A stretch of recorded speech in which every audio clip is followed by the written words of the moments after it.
Good afternoon, good evening, and good night, as Truman would say. Uh, Welcome back to the Sunday Scotch Society. My name is K. Quincy Parker, and today I am, how does one say, flying solo in the host chair. My partner in crime is absent with leave. I did indeed consent to his abscondment to one of the family of islands, and that's okay. What it means is that the incredible bottle of scotch that I brought for us to sample today is I'm going to have to hold it and make sure that enough of this survives for next week so that he can try it because I'm incredibly excited to hear what his reaction to this particular scotch will be. So. You guys know me as someone who enjoys, a good single malt scotch, and I can wax rhapsodic about them from time to time, and today one of my favorite scotches of all time is what we are going to be sampling. It is the Glenrothes 12-year-old.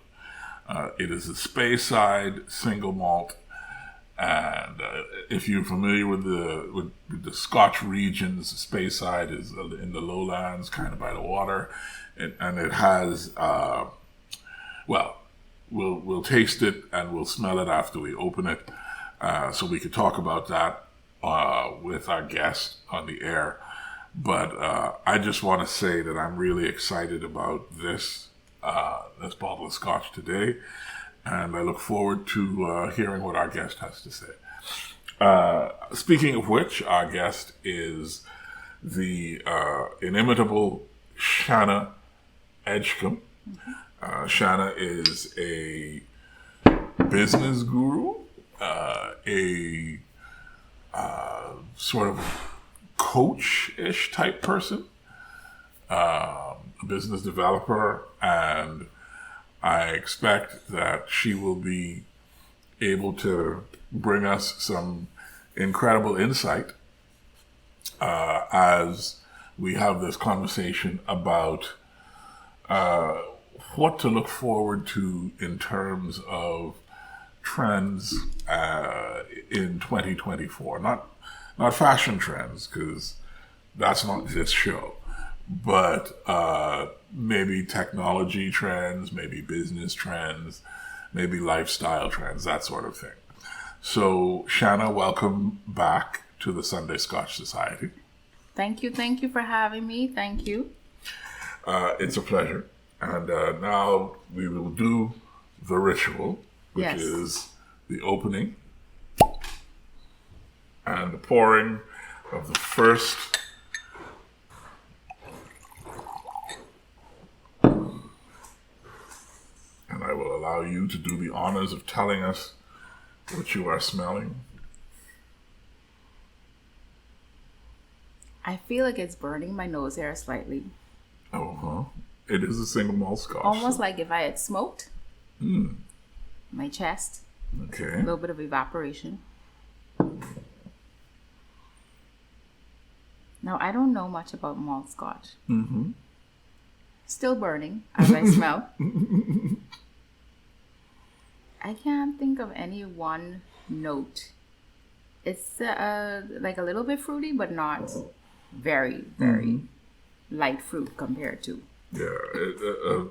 When I take my nose and shove it into the glass here, the thing about this that I smell is there's vanilla, there's a little marmalade, there's a little there's a lot of sort of spice notes Yes, as well very on the spicy. back. But there's also the absence of the peat that is the peat is what makes some scotches taste medicinal to some people. It's the dirt, the dirtiness, right? But this is just straight up flavor, and I'm just excited to taste it. So it is unfortunate that you are a teetotaler, but if I play my cards right, maybe I could get the other person in the room who does indulge to come and indulge with me and give us their thoughts on this single malt Scotch while we have this conversation. So,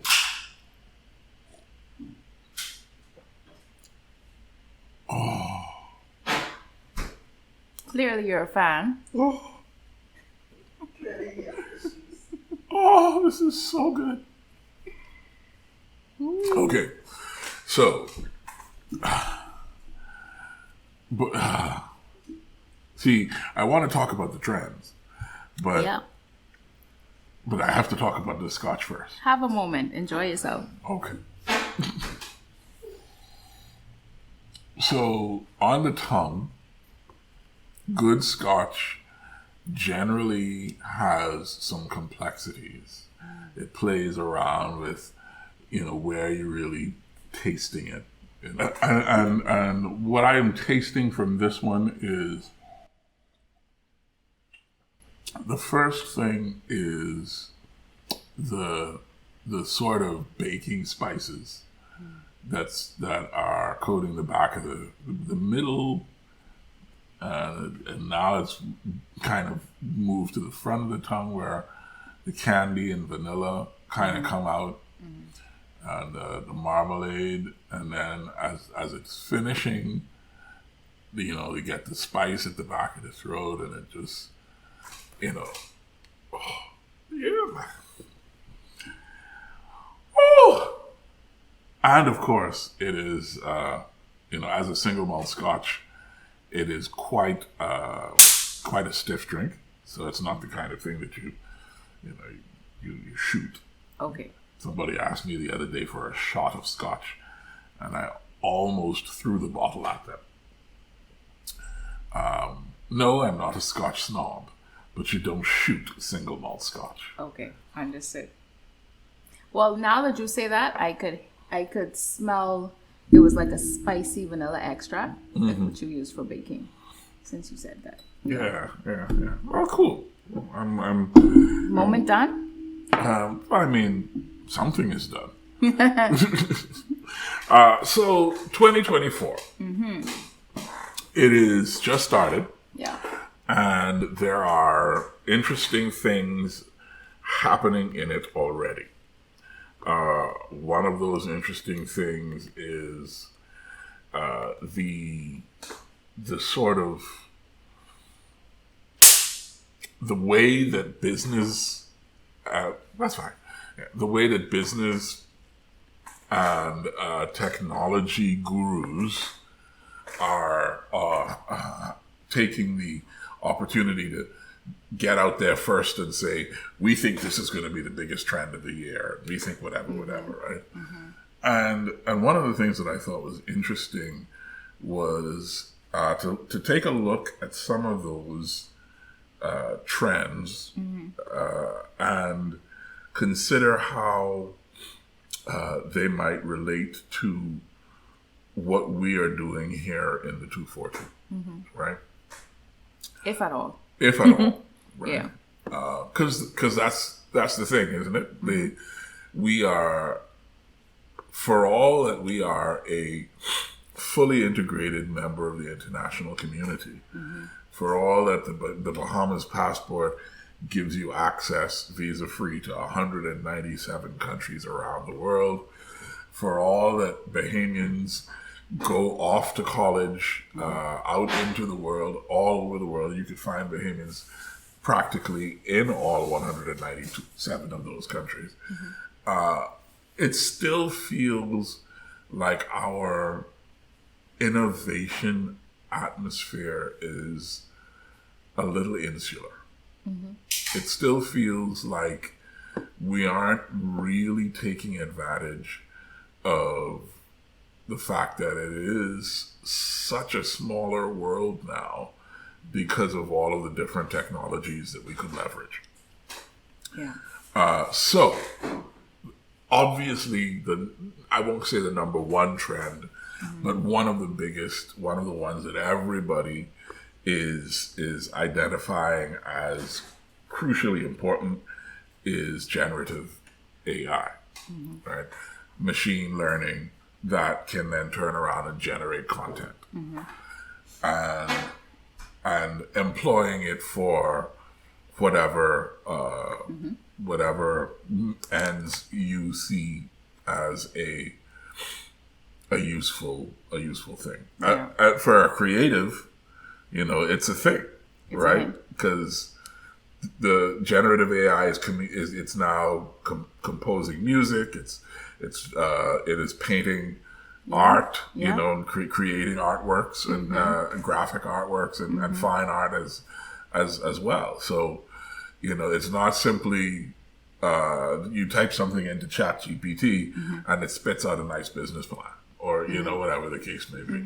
Yeah. So what are you thinking about generative AI as a trend, number one, and about how it relates to the Bahamas, us as young Bahamians, us as older Bahamians, us as Bahamians with businesses, us as consumers? I would say, I think generative AI has its place. I think it's a good thing. I'm also a creative. I am very aware that someone can type into any number of AI tools and create what someone might argue I could write myself. But those AI tools would be cheaper than hiring me. Let's go straight at that. It's a problem. It is a problem. But I think it also pushes us. I think it can push us to differentiate ourselves. It can push us to say, well, you know what, here's a difference between what the computer can generate and what I can do. Because the computer cannot necessarily create the nuance. What you can find is 10 of us can put in something similar into the AI tool, and we will get slight variations. Yeah. Less personality than the flavor that a human being can put on it, who understands your tone, your brand voice, who understands what it is that you're trying to do and how to get that to translate. I think that AI is almost like a new type of competition, in my opinion. Okay. Now, for people like me and us, it can also help us work faster. Let's be honest. Because I can type in and say, this is the project that I'm working on, and this is the outline of it. I want you to tell me if this makes sense. Critique this for me. Go over the spelling and grammar for me. Is this structurally sound? Now, I will say this. I am in a Facebook group with these ladies, amazing ladies from all around the world, who took this particular course or have taken courses from this university. All of us have done it. And this lady said that she actually lost a TEDx speaking position. She'd already been awarded. They said, yes, we are going to allow you to be a speaker. But then on her social media one day, she wrote something along the lines of being grateful for the opportunity and mentioning that she used, I believe it was ChatGPT, to write the foundation or the outline for her presentation. And do you know what happened? No. The opportunity was rescinded. Because she used ChatGPT. Now, they would not have known that had she not said or alluded to that on her social media. And she argued that point. And she argued the point that ChatGPT did not prepare her full presentation. She used it as the starting outline. But she lost that opportunity. And for those of you who know TED Talks, that's a huge opportunity. Mm-hmm. It can be life-changing for someone's career. And so I think we're going to see more of that, or even just people being more secretive of the tools that they're using. There's a fine line between, we heard about the stories of large corporations not allowing their employees to use ChatGPT for various reasons. It just seems a little... In part, I understand why. I do. Okay, you say so. I have to say in part because essentially whatever you put in there can potentially be displayed as information for someone else's output.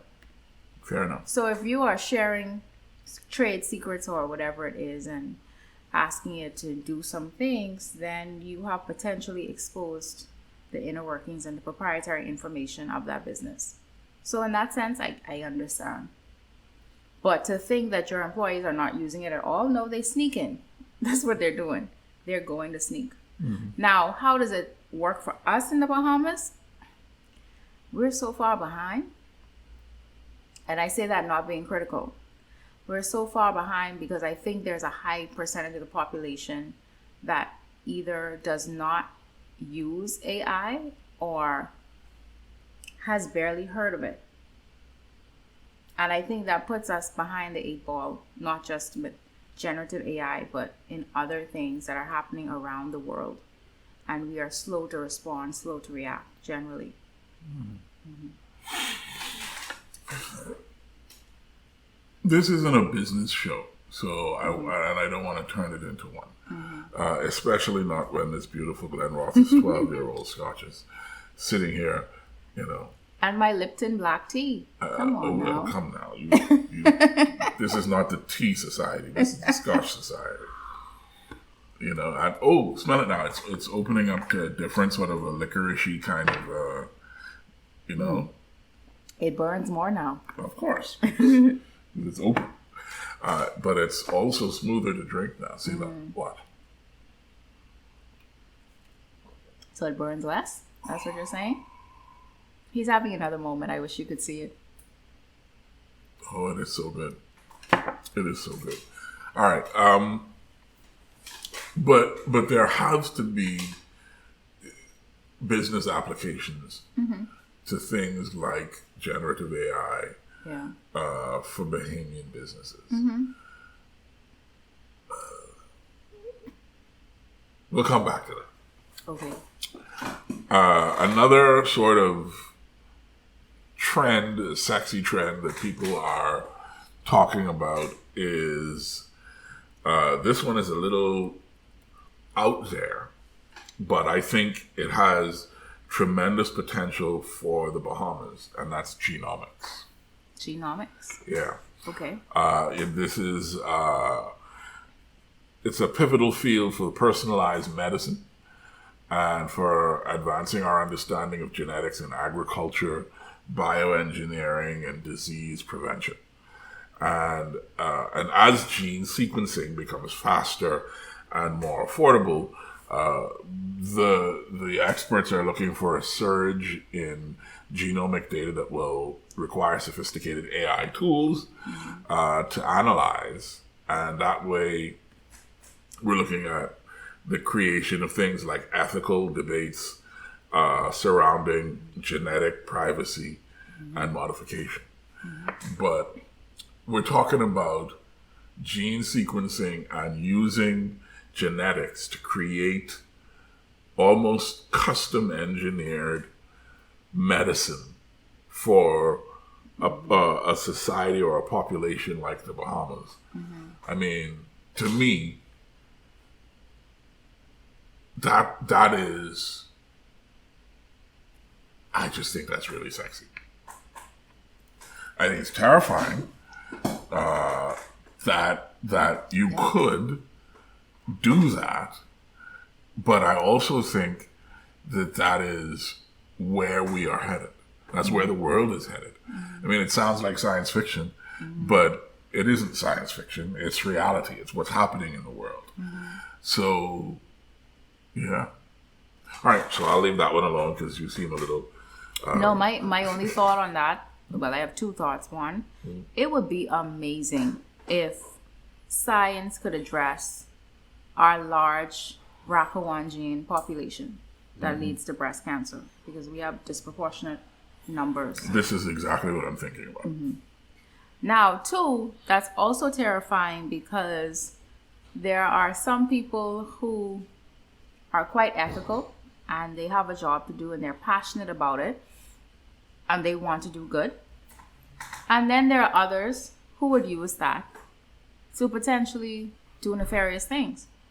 And sometimes you can't tell who is who. One. And I think that's important to note. Do I want my genetics just out there for access? Not necessarily. But it's also how it's presented to the people, as was presented with COVID. But that's a different. Although, is it really a different? Good question. I mean, let's come back to that. Yeah. Datafication.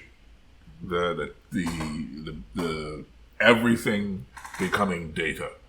And that data then becoming the fuel for decision making. Okay. And the importance of data analytics and how to interpret data. And with these sorts of things, you got smart devices and the Internet of Things that create more and more and more data and more points of data. In a country like the Bahamas, we have our Department of Statistics, the National Department of Statistics, has morphed into the Bureau of Statistics and whatever, right? And these are statisticians who have a national mandate, but we also see in a sort of growing data economy, people like Joey and Wale at open, what is it, public domain and then open source, open something, whatever it is.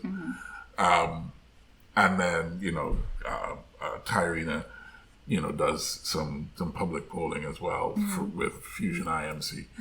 And so it's like there is a recognition of the importance of data, but not culturally. I don't know that we value data. I think the government probably has a lot of raw data, and that's how it remains. It remains raw. There are statistics that we need that is probably not being collected. And data is one of those things that the conversation is a little bit sensitive for me because I get frustrated. I get frustrated because how are we as a country planning our future and we don't have trends? We don't have trending information. We don't have a comparison of the 80s, the 90s, the 2000s, the 2010s, the 2020s to see what's happening. So we almost have to pull different information from different places. And sometimes it ends up being anecdotal, when what we really need is data to support policy. We need policy. We need certain policies to be put in place. But the reality is if we can't bring raw data to say this is a problem or this needs to be addressed, there is not a strong argument, in my opinion. But that's kind of the thing, isn't it? Is that it's almost the catch-22. Without the data to make the argument, you don't really get the successful argument to get the data. Right. So you're almost caught in a Gordian knot that you can't untangle and get out to the other side. So those are some sort of foundational trend-like thoughts that I had that I thought would be kind of fun to frame the conversation. But I'm curious about what you think is out there that is going to be big in the Bahamas this year.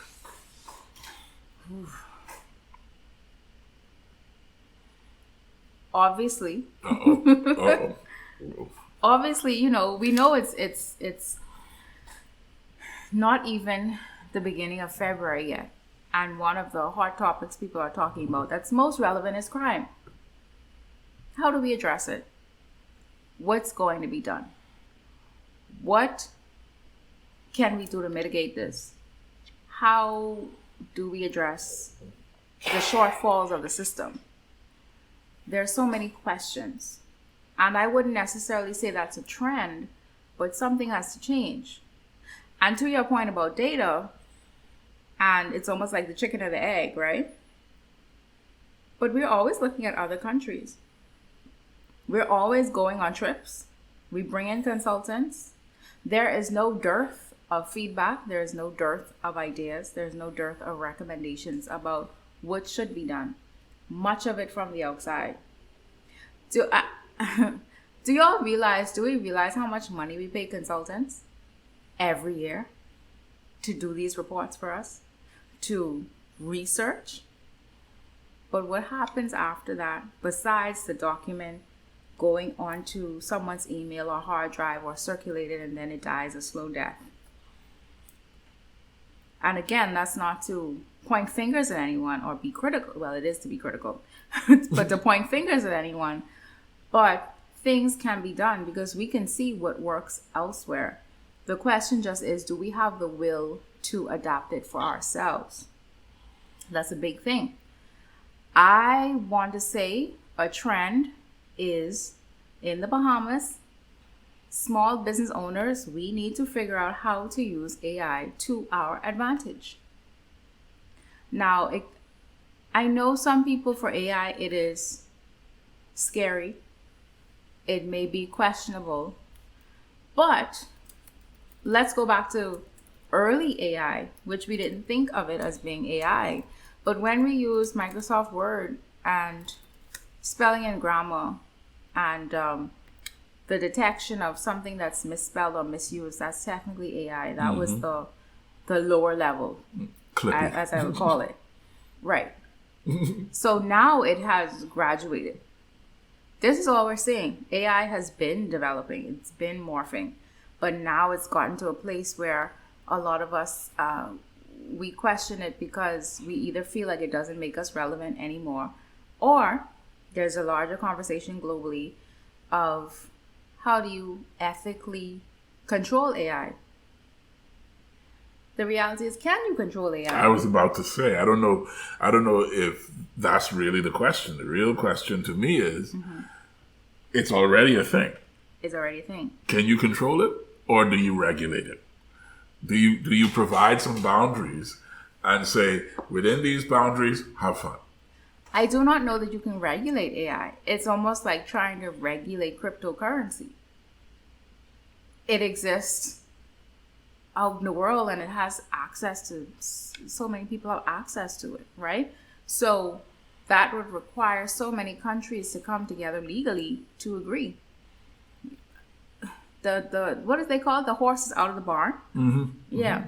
Because we're at the point now where someone can take a however many seconds of a clip of you or I and then have it recreated to have us saying something else on camera.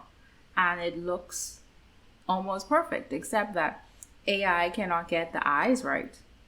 So the eyes always look a bit dead or almost like it's just not a spirit behind the eyes. But other than that, you can't say that wasn't you or I saying those things, and that's scary. That's part of it that's scary.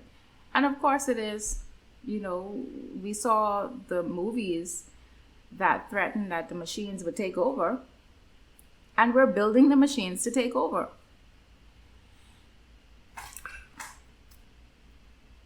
Shanna, you sound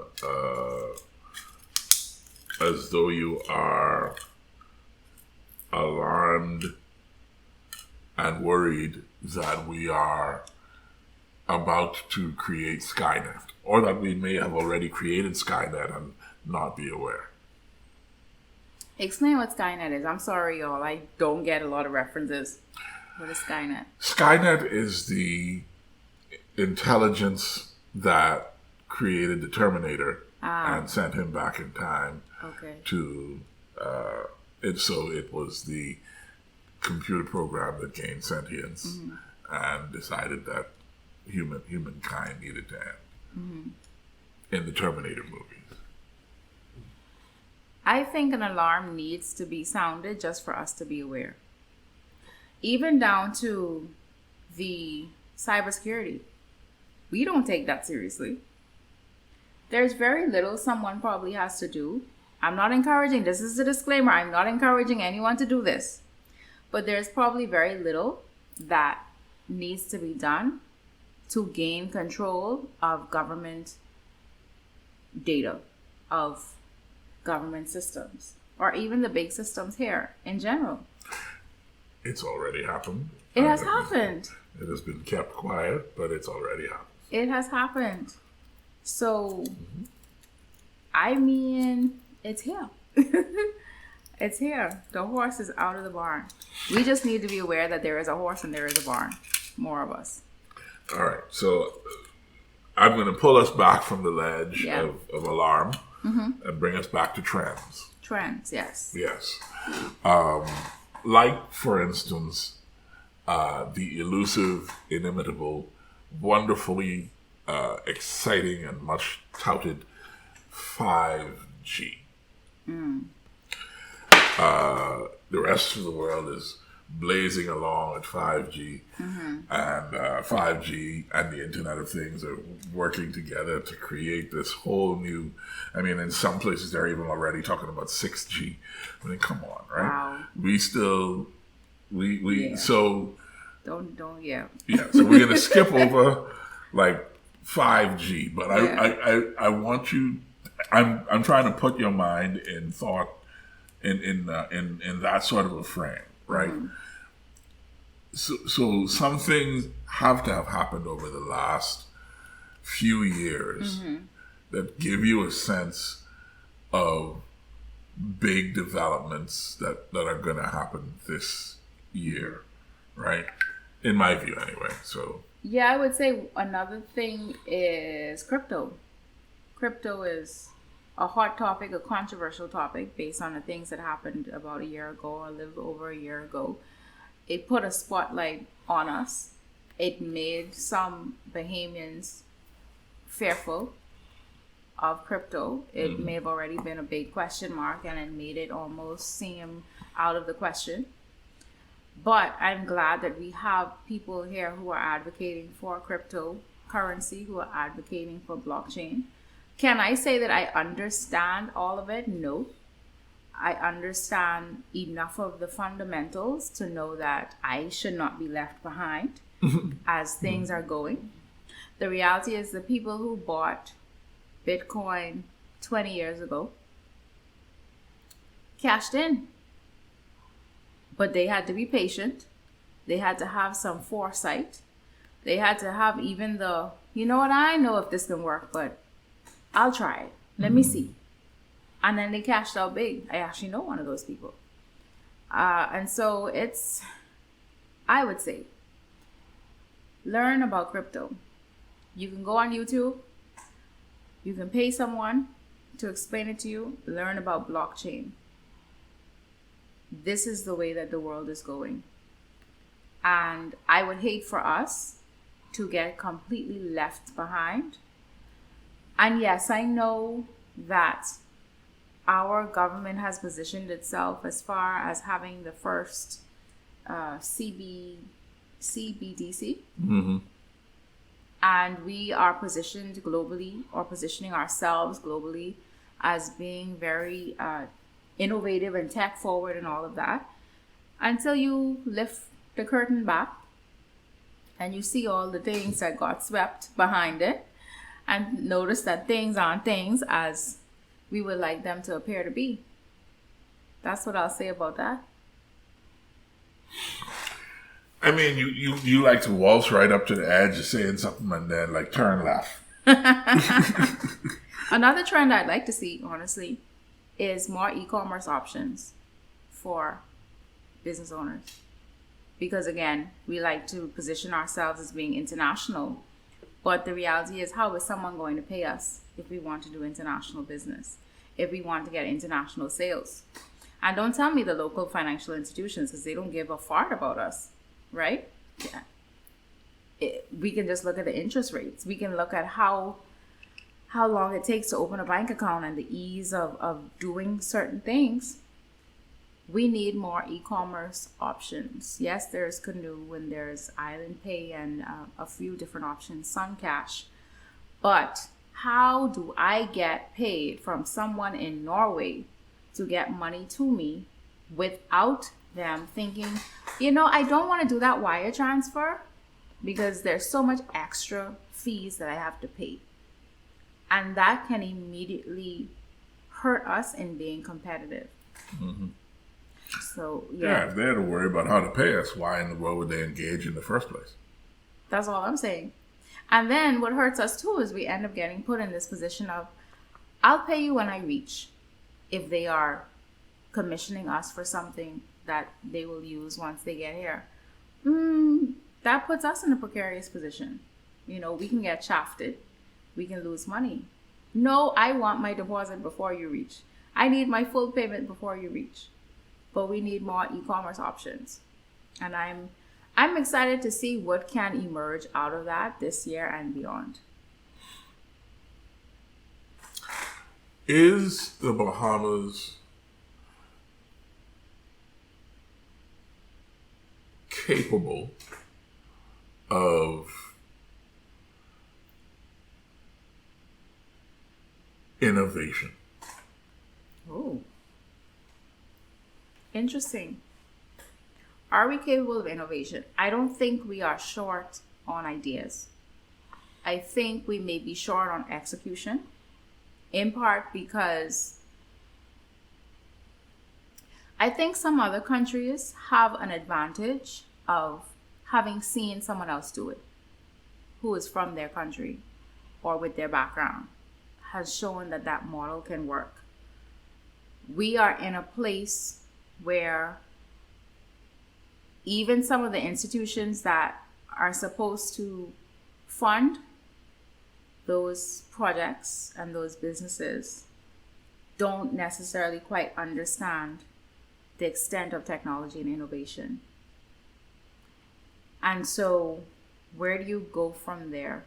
If you have to bootstrap something that costs $100,000 to develop, because apps cost a lot of money to build, to host, to set up. Like I said, there's no shortage of innovation or ideas. It's the execution. It's the money part of it. Is it though? Because I've seen, like for instance, I've seen at Crypto Isle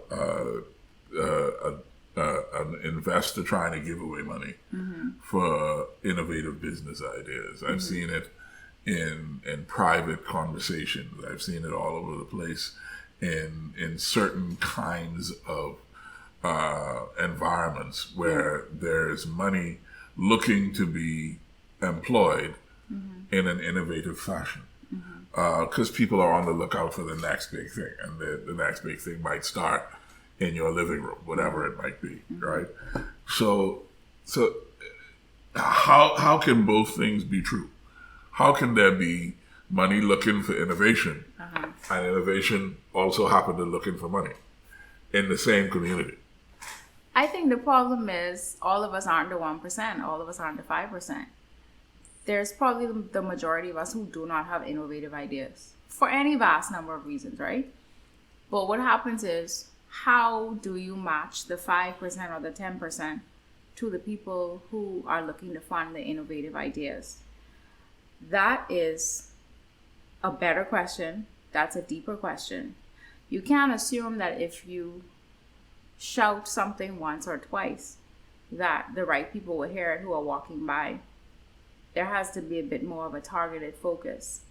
And then you have to remember too, like I said before, there are people who have the ideas, but they haven't necessarily seen it executed here, or have questions about whether or not it's possible. That's another thing. I do feel like innovation can live here. I do feel like there are innovative pockets, but I do feel like the majority of us, we're not innovative in the sense of potentially creating something that has a huge impact on the world. No. Now, why? We could get a little bit into that. Part of it being that some of us don't travel enough. We don't put ourselves in positions to be exposed. We stay within the myopic world of hair and of the close American states. But the further afield that you go, and you look around, I think the more that your mind can be opened. I remember when I was in China in 2014, and you check into your hotel, you get to the hotel, you open the room door with your key, and in order for you to turn on the electricity and the air conditioning, you have to put your key card into a slot near the door. And so obviously, when you leave, you take your key card with you. So immediately, the AC cuts off, the electricity cuts off. That was their way of controlling energy cost. Can we imagine if a Baha Mar or an Atlantis does that? That would be huge. That would help them tremendously. Now, obviously, there's a cost outlay because they would have to change wiring and all of that. But it can be done. It has not been done yet. That was 9 years ago. Mm-hmm. So there's so much that happens. I saw my first chip card in the Netherlands in 2007. I'm not going to name the bank, but there's a bank that's just now forcing their customers to change into chip cards. I said 2007. Yes. It's now 2024. Mm-hmm. So I'm saying that even the big boys can be slow to adopt.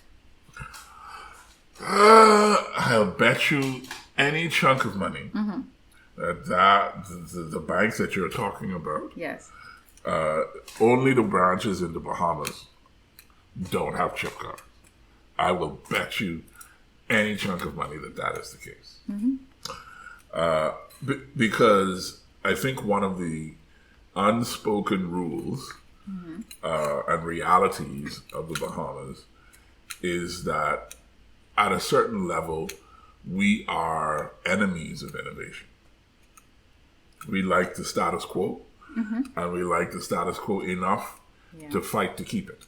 Yeah. Why that might be, somebody else could say with more authority than me. Yeah. And I wouldn't ask you to jump into that particular pot of boiling water. But it's true that I don't think anyone can really argue that is the case. So it comes back down, I guess, to asking the next question. If we're not really identifying how the Bahamas is able to take advantage of the trends that are out there in the technology, what can we do? And this, I guess, this goes back to where you started with crime, right? But what is it that we can do for us, ignoring the rest of the world, that will create something new and some generating of new ideas and new processes that lead to some kind of a change in the way that things either are done or the way that things are perceived in the country. Yeah, one of the things I would say is start with the babies. Start with the children. They don't know a world without technology. They don't know a world that's manual. We are older and we're stuck in certain ways. Some of us will adopt, but for much of us, we're stuck in certain ways. People make fun of and speak kind of poorly sometimes about Generation Z, but they call us out on things. They are asking, why do we do things this way? No, we're not. That's not acceptable. Now, there are some drawbacks of that. But when you start with the children and you expose them to coding, to financial management, money management, you teach them the things at a young age that we learned through mistakes in adulthood. You teach them what's happening in the world. You teach them about crypto, about Bitcoin. Then to them, not only does it become second nature, but now they can start thinking innovatively from their young. And I think that's important because that can really transform our society. And I think they have exposure to social media. TikTok is powerful. I don't really use it that much. I'm trying to be better about that, but TikTok is powerful. So now what the teenagers and the younger generation does below teenage is they go on TikTok before they go on any other source. TikTok is their version of the news. TikTok is their version of getting current updates. And so they are exposed to things that are happening elsewhere. I have a friend, she wants to take her and her husband want to take her kids to France, to Europe. And the teenager said, I don't need to go. I've already seen the Eiffel Tower and those things on TikTok. Powerful, right? Because for those of us who are older, we're like, when we going? How long? But for him, he's almost overexposed to certain things. It's nothing to him now. So I think it's really important to empower them and expose them.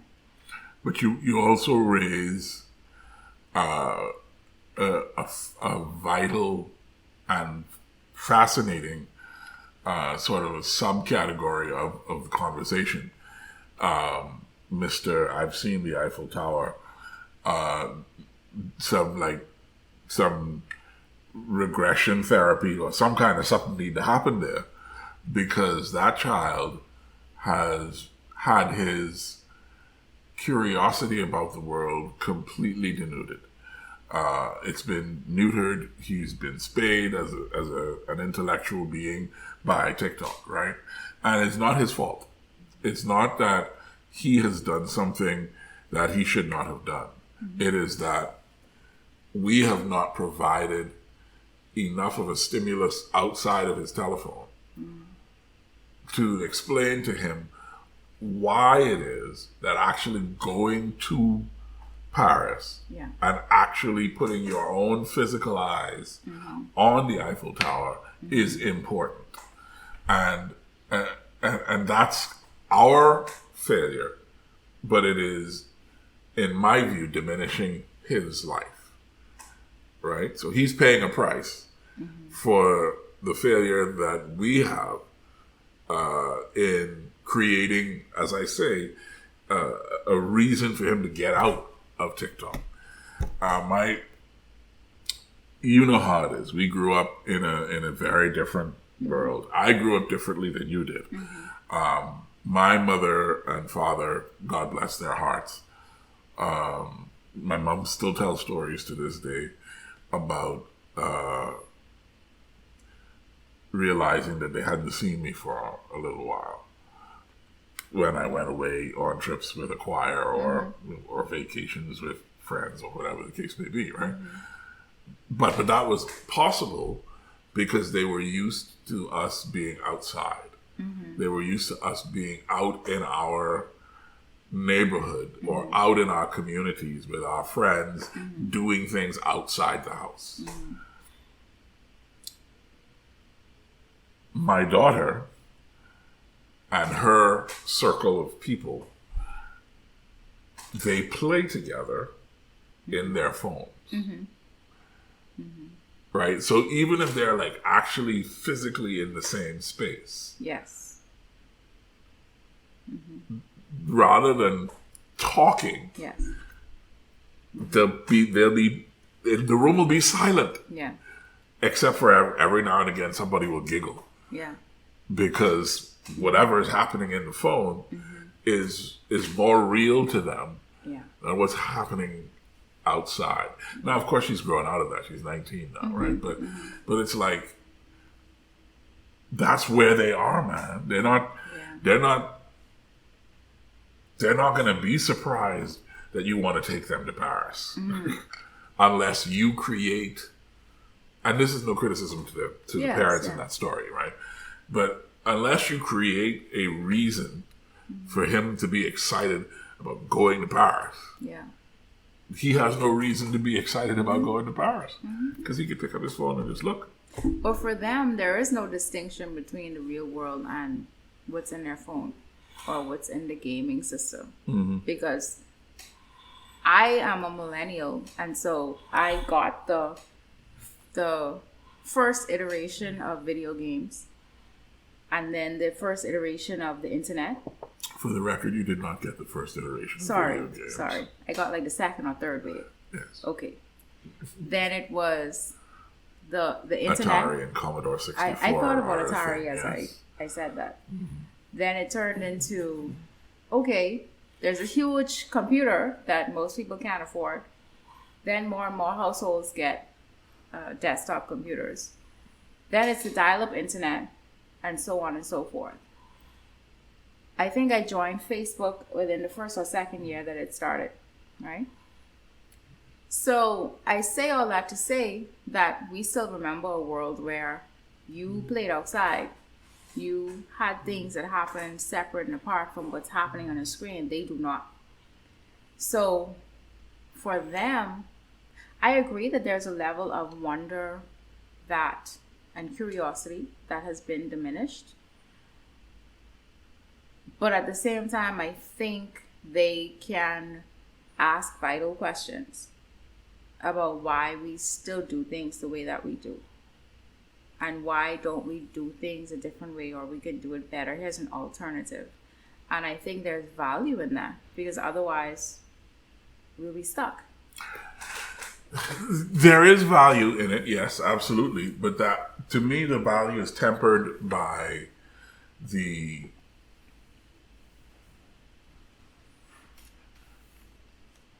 let's take music. Yeah. In the 1500s, Johann Sebastian Bach mm-hmm. sort of created an oeuvre of music that more or less codified the Western fundamental functional harmony is what it's called. The music system that we use that has chords and a melody and harmony and whatever else, right? And so the 1500s. Mm-hmm. Every scale and every mode was already codified mm-hmm. in the 1500s. Mm-hmm. In 2024, mm-hmm. you can pick up an instrument mm-hmm. and using the same music system that Johann Sebastian Bach codified in the 1500s, mm-hmm. learn to create music, mm-hmm. create a piece of music, perform that music, mm-hmm. and have whatever emotional impact you are able to infuse into mm-hmm. your music, whatever the case may be, mm-hmm. right? In the early 20th century was a composer by the name of John Cage. and John Cage had a piece called 4 minutes and 22 seconds. The piece consisted of John Cage going up to a piano on a stage, opening up the piano, sitting there for 4 minutes and 22 seconds in absolute silence. Mm-hmm. The quote-unquote music was whatever sounds were around in the room and the audience shuffling and trying to figure out. That was the quote-unquote music, right, of the piece. So in order to get away from a codified system that had been proven to work for more than 700 years, 20th century composers abandoned the very idea of actually making music. Just so that they could do something new. Just so that they could do something different. And they insisted that we call it music as well.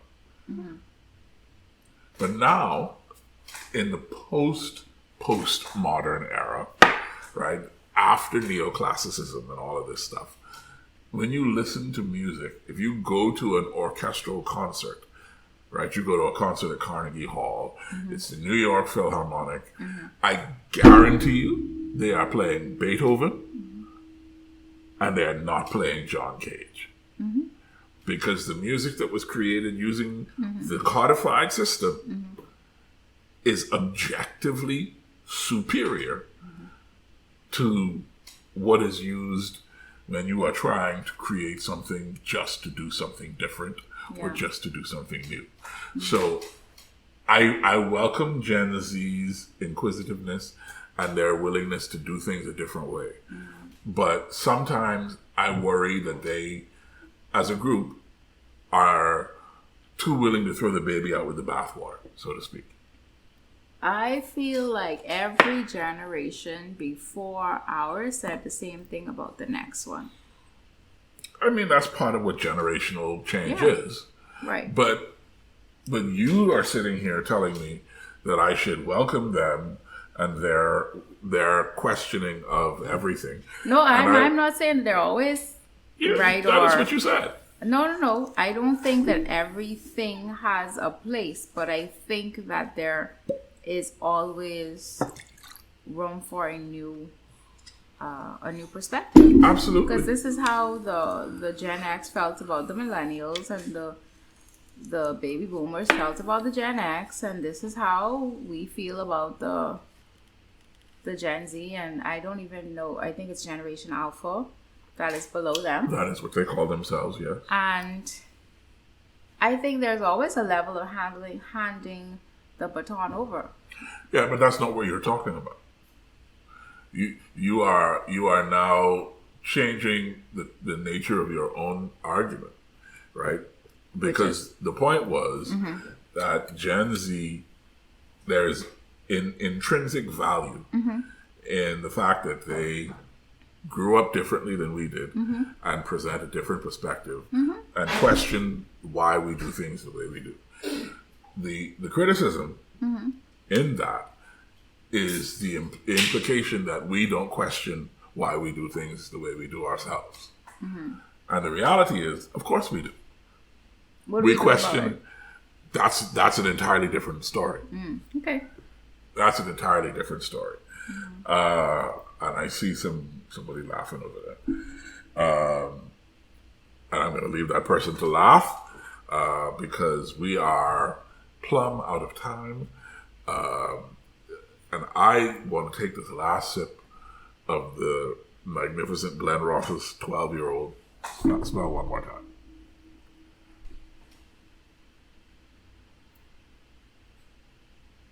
Less spicy, much less spicy. Because all of that vanilla. You smell the vanilla now, right? Yeah. So the sweetness is opened up as it sits, and oh yes, it's so smooth and so round and so full, without being like aggressive. You know, some scotches, even the more refined ones, it can be a tad aggressive, especially because it's an 80 proof whiskey or whatever the case may be, right? But this is potent and powerful without being obnoxious. I can't wait for Matthew to taste this. I think he'll enjoy it. Yeah. Shanna Edgecombe, you are a delightful conversation, and I thank you for your time here on the Sunday Scotch Society. Thank you for having me. It was your second time. Yes. The third time is the charm, but that suggests that this was not also charming. So, yeah, that didn't make any sense at all. All right. Thank you very much, Deb. Thank you. All righty, folks. That's Darovia. We'll see you next week.